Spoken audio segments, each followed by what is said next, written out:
أعوذ بالله من الشيطان الرجيم بسم الله الرحمن الرحيم يستفتونك قل الله يفتيكم في الكلالة إن امرؤ هلك ليس له ولد وله أخت فلها نصف ما ترك وهو يرثها إن لم يكن لها ولد فإن كانت اثنتين فلهما الثلثان مما ترك وإن كانوا إخوة رجالا ونساء فللذكر مثل حظ الأنثيين يبين الله لكم أن تضلوا والله بكل شيء عليم.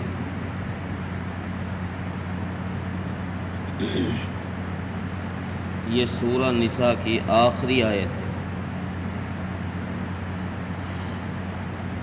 اور اس صورت میں یہ حکم تیسری مرتبہ اللہ تبارک و تعالی لے کر آئے. شروع صورت میں ایک رکوع کے بعد میراث کا حکم ذکر کیا اور پھر تقریباً ایک پارے کے بعد اللہ نے پھر دوبارہ میراث کا حکم نازل کیا اور یہ آخری آیت میں پھر تیسری مرتبہ یہاں حکم میراث ذکر کیا جا رہا ہے. اس کی وجہ مفسرین نے لکھی ہے کہ زمانہ جاہلیت کے اندر میراث کے اندر لوگوں پر بڑا ظلم ہوتا تھا، حق والوں کو ان کا حق نہیں دیا جاتا تھا. اس لیے اللہ تبارک و تعالی نے تاکیداً 3 مرتبہ میراث کا حکم اس صورت میں نازل فرمایا تاکہ بعد کی نسلیں امت محمدیہ علی صاحبہ الصلاۃ والسلام اس میں کوتاہی نہ کریں، لاپرواہی نہ کریں. اس لیے اس حکم کو 3 مرتبہ نازل کیا گیا ہے، 3 جگہ پر. یہاں حکم کیا ہے؟ یہاں پر میراث کا حکم جو ذکر کیا ہے وہ اس شخص کی میراث کا حکم ہے جو کلالہ ہو. کلالہ کہتے ہیں عربی میں اس شخص کو جس کے کوئی اولاد نہ ہو، جس شخص کے کوئی اولاد نہ ہو اور اس کے ماں باپ بھی نہ ہو، وہ اکیلا ہو لیکن اس کے کوئی بہن ہے تو اس کی میراث کا حکم کیا ہے؟ اس آیت کا نزول حضرت جابر بن عبداللہ رضی اللہ عنہ بیان کرتے ہیں کہ میں بیمار ہو گیا، میری عیادت کے لیے رسول اکرم صلی اللہ علیہ وسلم تشریف لائے.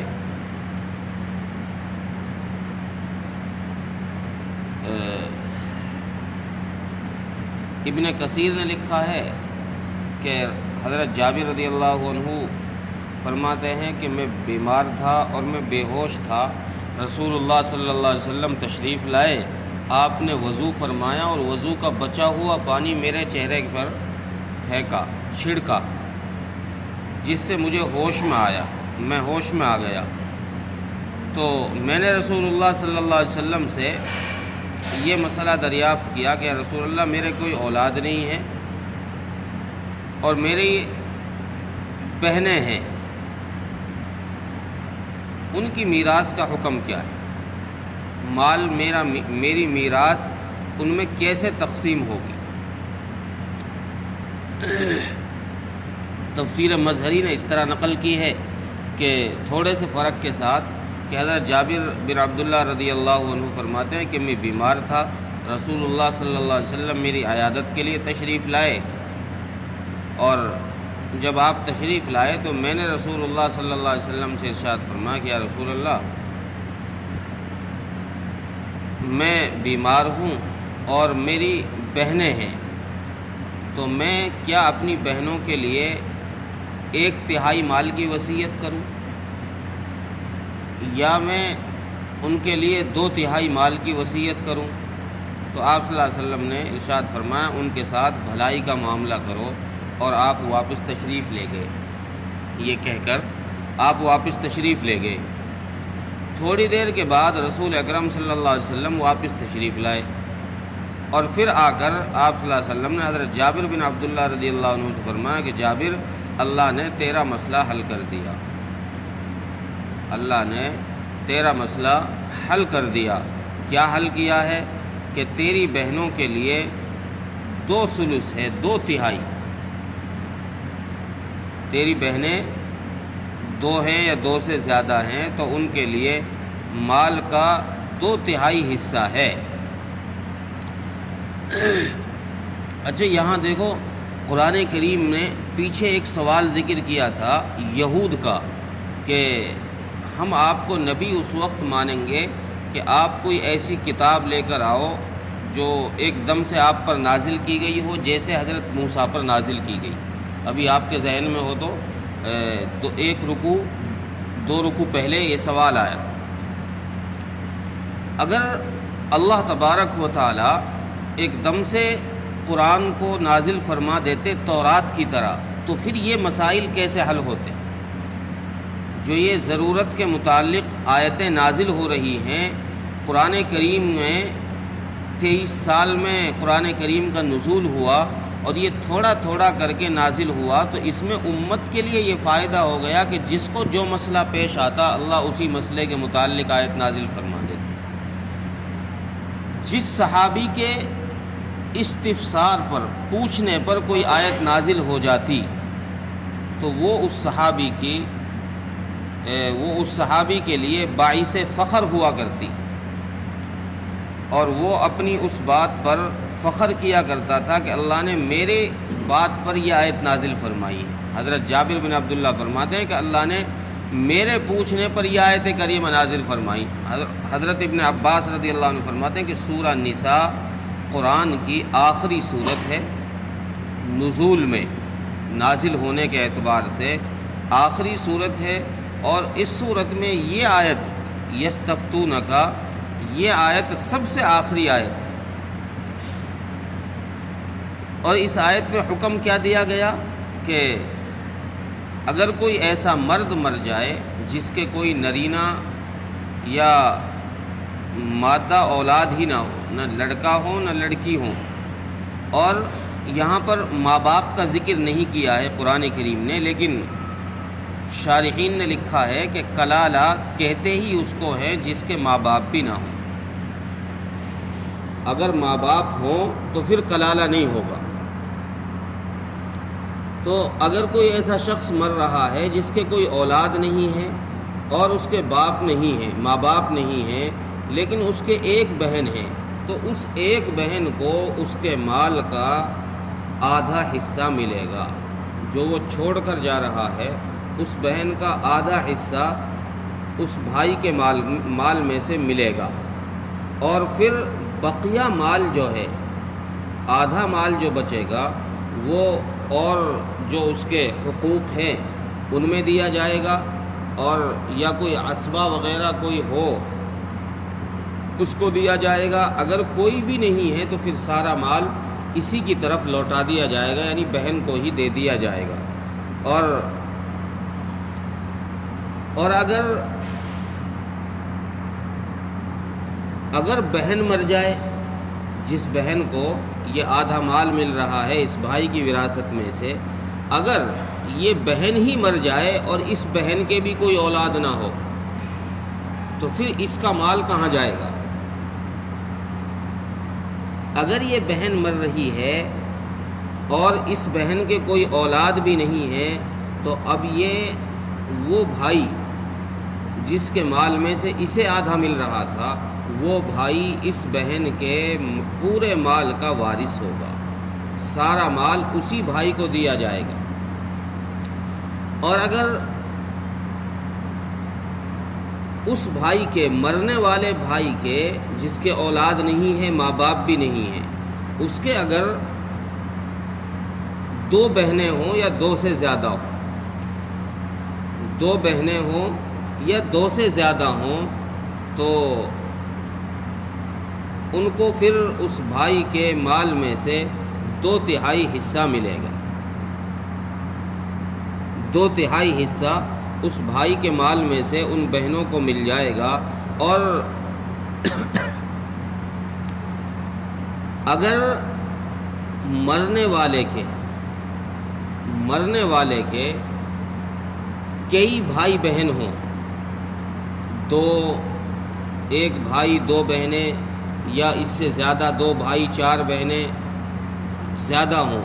تو پھر ان میں میراث کے تقسیم کرنے کا طریقہ یہ ہے کہ ایک مرد کو 2 عورتوں کے برابر حصہ دیا جائے گا۔ اچھا، یہ جو کلالہ کا حکم یہاں ذکر کیا جا رہا ہے کہ بھائی مر جائے تو آدھا مال بہن کو دیا جائے گا، یہ اس صورت میں ہے کہ اس مرد کے نرینہ اولاد اوپر تک نہ ہو، پوتے کا بیٹا یا اس کا بیٹا، اوپر تک کوئی نرینہ اولاد ہے ہی نہیں۔ اگر اس کی نسل میں کوئی اوپر تک نرینہ اولاد ہے تو یہ بہن پھر ختم ہو جائے گی، پھر اس کو حصہ نہیں ملے گا۔ اور اگر اس کے اولاد ہے ہی نہیں کوئی نرینہ تب ملے گا۔ اور یہ حکم اس وقت ہے اگر اس کے کوئی عینی، یعنی عینی کا مطلب حقیقی بہن، اگر حقیقی بہن اس کی ہے تو پھر اس حقیقی بہن کی وجہ سے اللاتی جو ہیں، یعنی باپ ایک اور ماں 2،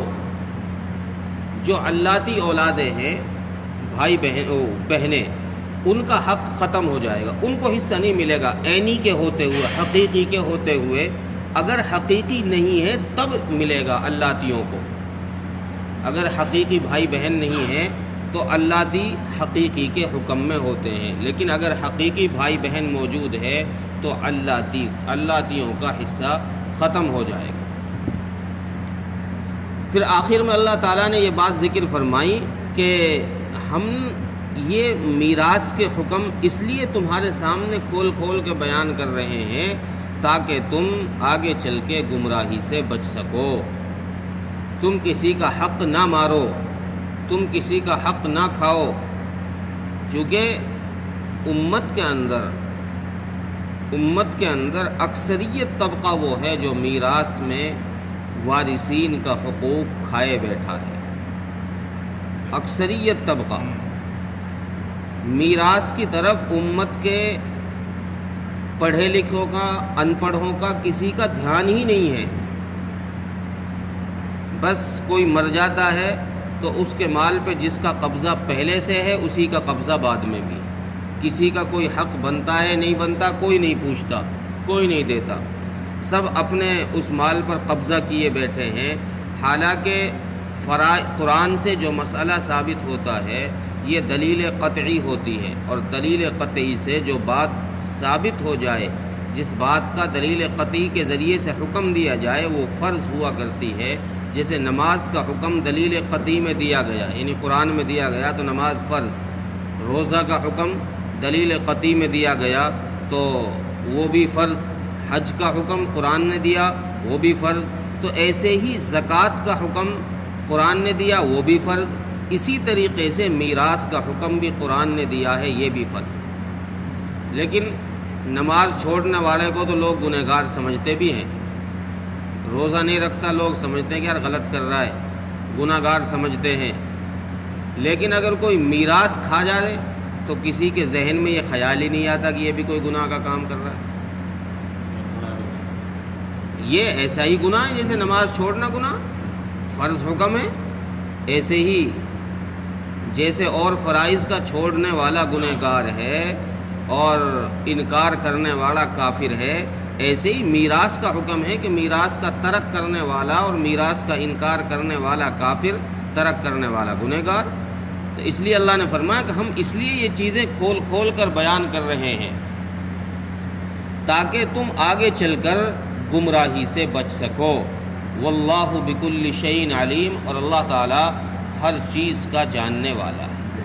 اللہ کو ہر چیز کا پتہ ہے۔ کہ اللہ کے علم میں تھا کہ اگر یہ مسئلہ اس کے سامنے نہیں بیان کیا گیا تو یہ آگے چل کے گمراہ ہو جائیں گے، یہ ان کے حقوق کو کھا جائیں گے، اس لیے اللہ نے پہلے ہی سارے مسائل کھول کھول کے بیان کر دیے کہ کس کا کیا حق ہے، کس کو کتنا ملے گا۔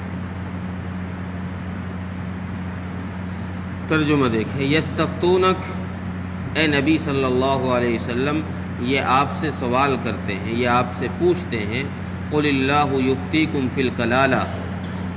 آپ کہہ دیجئے کہ اللہ کا حکم تمہارے لیے کلالہ کے بارے میں یہ ہے، ان امرؤ ہلک لیس لہ ولد وَلَهُ أُخْتٌ فَلَهَا نِصْفُ مَا تَرَكَ،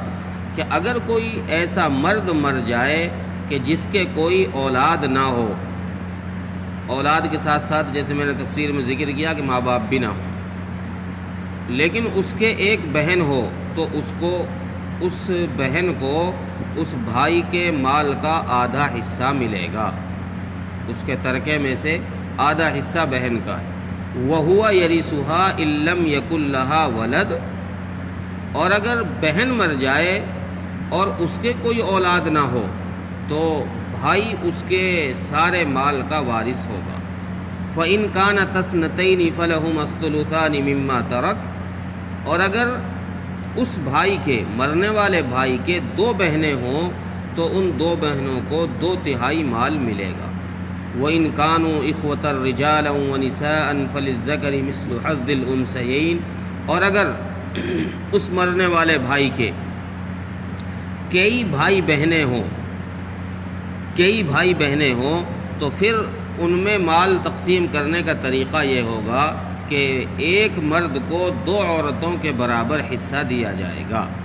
یبین اللہ لکم ان تضلوا، اللہ تعالیٰ تمہارے لیے یہ اس لیے بیان کرتا ہے تاکہ تم گمراہی سے بچ سکو، بھٹکنے سے بچ سکو۔ واللہ بکل شیء علیم، اور اللہ تبارک و تعالیٰ ہر چیز کا جاننے والا ہے۔ اس طریقے سے اللہ کا احسان ہے، الحمدللہ آج اللہ نے ہماری سورہ نساء پوری کرا دی، اور یہ جو قرآن کا 7 اجزاء قرآن کے بنا رکھے ہیں، 7 منزلیں ہیں، یہاں پر پہلی منزل بھی مکمل ہو گئی، گویا اللہ کے احسان سے ایک منزل کی تفسیر مکمل ہو گئی۔ اللہ تعالیٰ عمل کی توفیق عطا فرمائے۔